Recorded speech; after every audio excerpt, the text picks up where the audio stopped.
saudara sekalian dan sahabat semua, perkenalkan saya M. Nawir.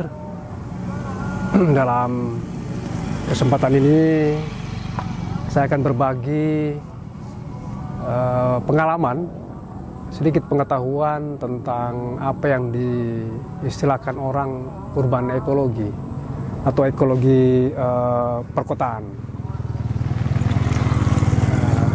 Tentu saja pengalaman ini pengalaman yang sehari-hari, yang tidak jauh dari apa yang kita rasakan, kita hadapi sebagai warga kota. Pandangan tentang ekologi perkotaan atau urban ekologi ini membantu kita untuk merefleksi seperti apa sih sebetulnya wajah kota, pertumbuhan kota dengan kemajuan dan segala implikasi yang kita terima dari kemajuan tersebut hari ini atau saat ini. Nah, urban ekologi kira-kira itu kalau disederhanakan dia dibicarakan dalam rangka untuk menemukan satu keseimbangan, ya.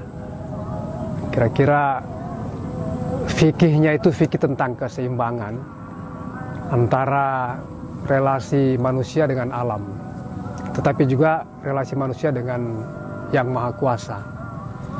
Dari ilmu tentang kehidupan, yaitu ekologi, ekos dan logos, ya. Dia tentang ilmu tentang kehidupan itu sendiri, dan kehidupan itu sangat semesta ini banyak hal yang tidak bisa dijelaskan dengan pandangan manusia atau pandangan rasionalitas manusia. Makanya kemudian ekologi itu membantu kita untuk menyadarkan diri bahwa di luar dari kemampuan rasionalitas manusia itu, kemampuan rasional ilmu dan sains dari manusia itu ada satu realitas, ya, yang tidak bisa dijelaskan dengan sains, tapi cukup diyakininya sebagai kenyataan yang ada, yang kita terima hari ini. Itu gunanya ekologi. Nah, kalau ilmu ekologi kita lihat dalam kacamata ruang yang seperti kota, ya sebagai lokus, satu lokus kota lah yang kita geluti sehari-hari ini. Kota Makassar diantaranya, kalau kita lihat kota Makassar ini lokus di mana pusat ekonomi politik, pusat tren peradaban, juga menjadi pusat kebudayaan, ya, di perkotaan ini. Dia menjadi sangat simbolik karena menjadi orang mengukur, misalnya untuk mengukur Sulawesi Selatan itu dilihat dari kotanya. Itu mengatakan dia lokus karena orang menjadikan itu sebagai tolak ukur dari satu perubahan. Termasuk kalau kita bicara tentang ekologi, ya, atau urban ekologi. Ekologi Makassar itu apa yang banyak berubah? Tahu setelah kita mengatakan bahwa perubahan yang paling nyata di kota Makassar, ya, itu perubahan landscape. Landscape ini bentang alam, ya, istilah yang lazim digunakan dalam perspektif ekologi itu bentang alam yang banyak berubah. Di tempat di mana saya bisa duduk sekarang ini, itu satu landscape di agak ke pinggir kota yang relatif kita masih bisa duduk seperti ini karena memang dia menjadi sumber resapan air, kanal misalnya, sumber untuk menjaga ekosistem air, juga pemukiman sekitarnya. Tetapi dalam tempo yang mungkin tidak begitu lama, ya, perubahan landscape itu akan terjadi juga di tempat yang saya duduk ini. Dulu di sini masih banyak kawasan pertanian kota, urban farming, di mana penduduk sekitar itu masih mempraktekkan kemampuan bercocok tanam dengan menggarap lahan-lahan kosong atau lahan-lahan yang tidak diketahui persis status alas haknya, dan itu dipakai untuk bertani padi pada khususnya. Nah, kalau kita melihat perubahan landscape tadi itu, dulu Kota Makassar kawasan-kawasan seperti ini banyak sekali, ya, banyak sekali. Hampir semua wilayah, bahkan orang para ahli itu mengatakan bahwa landscape Kota Makassar itu mungkin boleh bilang separuhnya itu, paling tidak 30% itu adalah rawa. Dan di situ menjadi sumber air, ya, sumber cadangan air. Tapi namanya kota juga, ya. Ekologi kota itu terus mengalami perubahan, ya, perubahan terus menerus, bahkan berubah. Bahkan kita menyederhanakannya, kota ini seperti memindahkan material-material kayu, batu, logam, tanah dari pedesaan lalu disusun di kota. Jadi kalau kita lihat misalnya bangunan-bangunan itu mulai dari yang rendah, sedang, tinggi sekali. Mungkin dulu orang bangun rumah itu tingginya itu dibatasi oleh tingginya pohon kelapa. Dulu mungkin, ya. Tapi kalau sekarang bangunan kita ini sudah sampai mungkin 3-4 pohon kelapa tingginya. Jadi dia ikuti kayak pohon. Kalau di hutan kan ada tanaman akar rumput, ya, tanaman kayak misalnya padi-padian, jagung, ada tanaman keras, ada tanaman pinus yang menjulang. Nah, itu seperti dipindahkan bentuk itu ke kota, lalu menjadi gedung-gedung. Jadi kalau kita gedung-gedung itu seperti pohon dia. Jadi kayak itulah pohonnya kota. Kayak begitu dia. Cuma dia sudah melampaui dari kemampuan alam, yaitu melampaui pohon kelapa. Bangunan-bangunannya, dia menjulang terus dan seperti hendak mencapai langit. Ya kan? Dia melampaui kemampuan pohon, atau bentuk-bentuk pohon. Tanah dipindahkan, pasir, timbunan dipindahkan ke kota, lalu timbun jadi bangunan. Logam dipindahkan dan seterusnya. Akhirnya memang yang kita sebut dengan urban ekologi ini. Jadi urban ekologi itu, ekologi perkotaan itu sangat kontras dengan bayangan kita kalau misalnya ke masyarakat pedesaan yang dimana dominasi vegetasi mungkin masih kita dapatkan 70% rata-rata, ya, 80% begitu. Nah, kalau di perkotaan bisa sebaliknya. Mungkin yang sisa 20% itu adalah yang vegetasi tadi itu, selebihnya adalah fisik, ya, lingkungan fisik. Sebagian besar adalah lingkungan fisik di lingkungan kita. Hanya beberapa tempat-tempat tertentu seperti ini yang masih kita lihat dominan, misalnya vegetasi, tanaman, dan air di tengah-tengah, di sekitar pemukiman. Tapi dalam kota itu sudah sangat berubah. Nah, itu contoh kita melihat bahwa kota dan lingkungan dan ekologi itu pertama mengikuti perubahan dari kota itu sendiri, peradaban manusia itu sendiri dalam sebuah ruang, sebuah kota itu, sampai kemudian membentuk ekologi baru, pemukiman baru, infrastruktur baru, kemudian bahkan cara-cara dalam menata tanaman, tanah, ya, mengolah tanah. Ada urban farming, ada yang tanaman hias. Jadi tanaman-tanaman itu pun mereka karena lahannya sempit, naik, ya, model-model bioponik segala macam, dan naik dia karena mengatasi soal kekurangan lahan. Jadi itu praktek-praktek dari orang-orang kota untuk mengatasi soal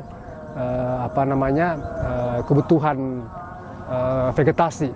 Tetapi itu saja sebetulnya jauh dari harapan kita. Apa yang terjadi kemudian, ekologi perkotaan itu tidak selalu memberikan satu manfaat ya, yang berkelanjutan maksudnya. Misalnya begitu rentannya lingkungan perkotaan dari resiko banjir, resiko longsor, resiko penyebaran penyakit. Itu begitu rentannya ya, lingkungan perkotaan kita.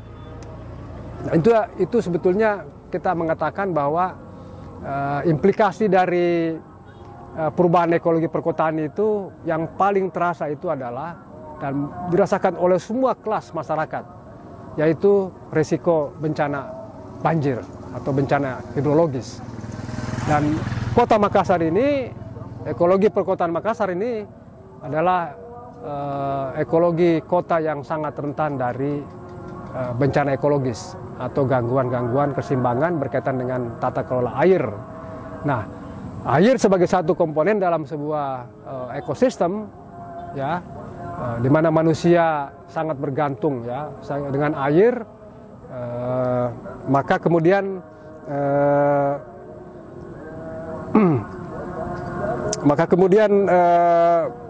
manusia atau warga kota mengatasi persoalan air ya. Salah satunya bergantung pada sumber mata air seperti PDAM. Nah, alternatif itu seperti apa?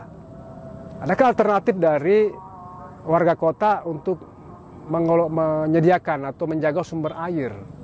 Padahal beberapa tempat itu sebetulnya sumber mata air, seperti wilayah selatan kota itu, mulai dari sekitar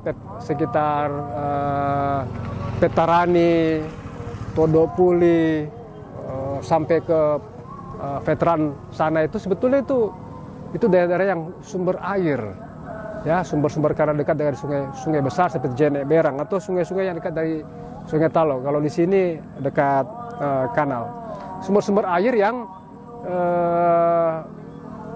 yang tersedia meskipun tidak sepanjang waktu, tetapi bisa mengatasi kendala kebutuhan air dari ketergantungan dari PDAM. Nah, itu yang yang kita rasakan sebagai warga kota dari dampak atau perubahan dari ekologi perkotaan. Saudara-saudara sekalian dan sahabat sekalian, bagian yang kedua yang ingin saya sampaikan bahwa dalam ekologi itu kita melihat manusianya. Ya, tadi kita lingkungan fisik ya. Bagaimana manusia hidup dalam ruang ekosistemnya, lingkungan hidupnya. Misalnya pemukiman. Ya. Tentu saja pemukiman itu salah satu unsur dari lingkungan fisik, ya, lingkungan fisik perkotaan. Pemukiman seperti apa yang kita mau lihat? Tentu misalnya ada dua macam pemukiman lah sederhananya. Ada pemukiman yang formal, ada yang informal. Ada pemukiman yang swadaya, ya. Ada pemukiman yang subsidi, ya. Ada subsidi, ada swadaya. Nah, itu sebetulnya salah satu komponen dalam ekosistem kota. Nah, bagaimana kita melihat aspek pemukiman dan orang yang tinggal? Kita menyebutnya misalnya kalau pemukiman yang informal, ya, informal itu istilah yang kita pakai ya, pemukiman yang cara-cara hidupnya itu masih kayak orang kampung, lorong misalnya ya, orang lorong lah istilahnya, orang kasar bilang anak lorong lah misalnya. Itu sebetulnya menggambarkan dia adalah berasal dari gaya hidup kampung dalam kota, ya. Jadi bukan juga desa tapi kampung dalam kota. Dan itu punya karakteristik subculture dalam kota ini. Dan itu juga punya praktek-praktek dalam dia mengubah lingkungan fisik untuk pemukiman. Nah, misalnya kita ambil contoh tren tentang penghijauan lorong atau lorong garden lah misalnya. Itu sebetulnya kalau kita lihat itu cara orang kota atau pemerintah kota mengatasi soal ruang terbuka hijau yang terbatas. Karena tadi yang sudah beton semua nih. Kalau kita ingin menelisik sedikit tentang siapa itu warga kota, ya, kita akan bertanya pada diri sendiri dulu. Misalnya, saya seorang warga kota Makassar. Tentu saja saya punya asal-usul. Ya, satu wilayah yang di luar kota Makassar. Artinya, saya adalah urban. Jadi sebetulnya warga kota pada umumnya, ya, itu adalah kaum urban yang menjadikan ruang kota sebagai arena untuk bisa survive, ya, untuk membangun cara hidupnya, gaya hidupnya, dan cita-citanya, cita-cita hidupnya. Caranya bagaimana? Caranya dia mengelola sumber daya kota, misalnya lingkungan, ya. Lingkungan fisik seperti pemukiman. Jadi dari aspek ekologi kota, perkotaan, ya, pemukiman di perkotaan sebagai salah satu aspek fisik dari lingkungannya, itu sebetulnya kita lihat ada dua, tadi saya katakan ada dua macam, ada yang pemukiman swadaya, ada yang pemukiman subsidi, sederhananya begitu.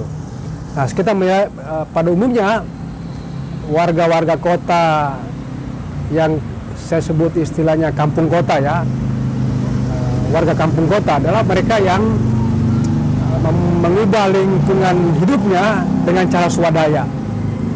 Misalnya rumah sebagai salah satu hunian yang menjadi lingkungan fisik mereka.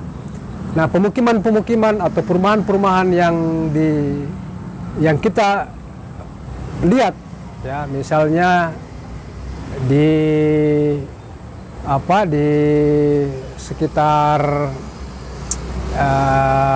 seperti Panampu, Macini Sombala, Parantambung, atau misalnya kalau dekat-dekat sini seperti Antang misalnya, itu juga masih banyak pemukiman-pemukiman yang dirintis oleh warga sendiri, yang disebut dengan perumahan swadaya. Ini akan membedakannya dengan pemukiman subsidi seperti misalnya perumnas atau real estate, ya. Saya hanya melihat dari sisi bagaimana pemukiman swadaya, karena di sini pemukiman swadaya itu sangat mencerminkan bagaimana upaya warga kota untuk bisa survive di tempat tinggalnya di kota ini dengan membangun rumah. Nah, masih banyak rumah-rumah yang kita lihat yang dibangun secara swadaya itu memiliki karakteristik tanda petik kekampungan, ya. Maksudnya kekampungan ini misalnya dari bahan-bahan rumah, material rumah, bentuk, kemudian ornamen, masih ada kelihatan aspek lokalitas, ya, aspek lokalitasnya. Kemudian posisi rumah masih kita belajar, masih bisa mendapatkan aspek lokalitas. Kemudian ruang hidup ini menjadi ruang sosial bagi mereka, ya, untuk membangun relasi antar warga. Tentu saja warga di sini sudah sangat beragam sebagai kaum urban yang datang dari mana-mana saja, memanfaatkan ruang hidupnya dengan membangun semacam relasi-relasi kolektif berdasarkan pengalaman kebudayaan masing-masing. Kalau kita lihat misalnya enclave atau pemukiman di wilayah utara kota itu banyak yang berasal dari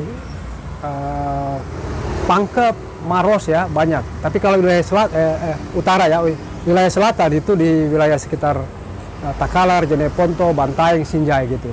Itu dia ada semacam klaster-klaster pemukiman yang khas kampung kota. Nah, cara hidupnya pun begitu. cara hidup mereka itu informal, ya. Cara hidup yang informal, sebagaimana bawaan kebiasaan dia di tempat asal. Misalnya ada unsur-unsur tradisi, tradisi Barasanji masih kita dapatkan, maulidan, acara-acara maulidan, acara-acara pesta ya masih sangat kental dengan tipikal ciri karakteristik masyarakat yang kampung kota. Nggak persis seperti masyarakat desa, tapi dia juga beradaptasi dengan perubahan landscape kota, ekologi kota ini yang sudah sangat berubah.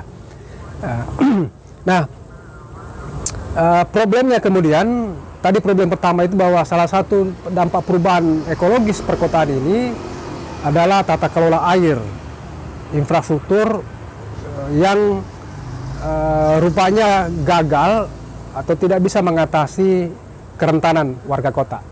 Banjir misalnya, itu menunjukkan bahwa gampangnya kita ini, rentannya kita ini dari bencana hidrologis misalnya. Itu contoh sederhana perubahan landscape.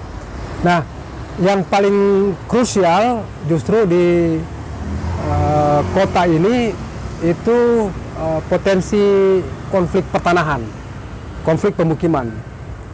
Nah, ada satu keadaan yang menurut saya menunjukkan kebijakan pemerintah kota atau pada umumnya lah ya, khususnya di kota, katakanlah di kota Makassar, di mana pembangunan infrastruktur, ya, pembangunan infrastruktur misalnya juga termasuk pemukiman itu abai terhadap mitigasi.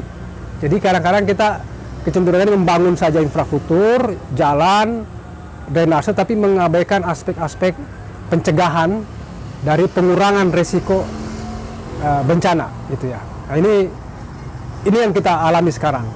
Nah, disinilah kemudian upaya-upaya untuk mengatasi itu lewat misalnya bagaimana caranya ruang terbuka hijau cukup, ya, untuk sebagai salah satu cara mereka untuk bisa mengatasi kerentanan, ya, dari segi misalnya urban, pertanian urban, penghijauan, maupun misalnya tanaman-tanaman pekarangan, ya, itu yang sejauh yang bisa dilakukan oleh warga kota untuk mengatasi kendala ekologisnya. Tapi cara-cara warga ini menurut saya itu tidak menjadi model yang kalau itu diadopsi lah begitu ya, dilembagakan sebagai strategi untuk menata ekologi kota khususnya di lorong. Kalau itu gagal dilakukan, maka sebetulnya infrastruktur itu hanya berisiko justru infrastruktur itu justru menjadi masalah. Maksudnya dengan cara membangun drainase yang tidak berbasis mitigasi, itu tidak ada gunanya kita misalnya tanam tanaman yang banyak di pekarangan, di tempat di pinggir jalan, di lorong-lorong tempat tinggal kita, kalau infrastrukturnya tidak berbasis pada mitigasi. Nah, di sini yang paling krusial, karena kota ini sudah berterima dari waktu ke waktu seperti ini. Hampir tidak ada atau nyaris tidak ada yang kesempatan yang cukup orang untuk menata kembali ekologi kota ini supaya tidak beresiko pada warga kota, ya, tidak beresiko pada kota. Kita belum bicara tentang misalnya cara hidup orang kota pada umumnya yang sangat juga berpengaruh, ya, sangat berpengaruh pada kerentanan kita, ya, secara ekologis. Misalnya cara kita misalnya mengelola sampah, yang paling kelihatan itu di sampah, ya, mengelola sampah, cara hidup. Nah, bagaimana caranya kita bisa efektif mengelola sampah ini, sampah rumah tangga lah misalnya, bagaimana cara kita bisa efektif mengelolanya sementara material yang dia konsumsi atau makanan yang dikonsumsi itu memang makanan yang tingkat produksi sampahnya sangat tinggi. Nah, itu salah satu gaya hidup urban sampai di pelosok, di lorong-lorong kota itu, di mana dari makanan saja yang serba instan, yang serba cepat dan kemasan gitu ya, yang sebetulnya itu ujung-ujungnya adalah sampah. Dia melahirkan sampah.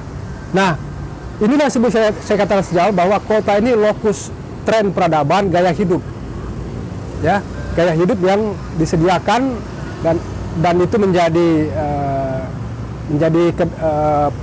pola konsumsi baru di masyarakat perkotaan, bukan cuma karena konsumtif, ya, tetapi konsumtivisme itu sendiri melahirkan dampak pada ekologi. Misalnya kayak sebutkan tadi, sampah. Sampah ini jelas-jelas persoalan yang tidak akan pernah habis-habisnya, dan dia akan menjadi benalu bagi warga kota dalam jangka panjang. Sehebat apapun misalnya kita dengan sistem reuse, replace segala macam cara-cara counter ya, cara gaya hidup yang mengcounter ini, sehebat apapun itu kita melakukannya, kalau misalnya kita tidak mengubah pola konsumsi atau menata pola konsumsi itu kita hanya menunggu waktu saja dengan masalah yang sama, yaitu soal dampak lingkungan.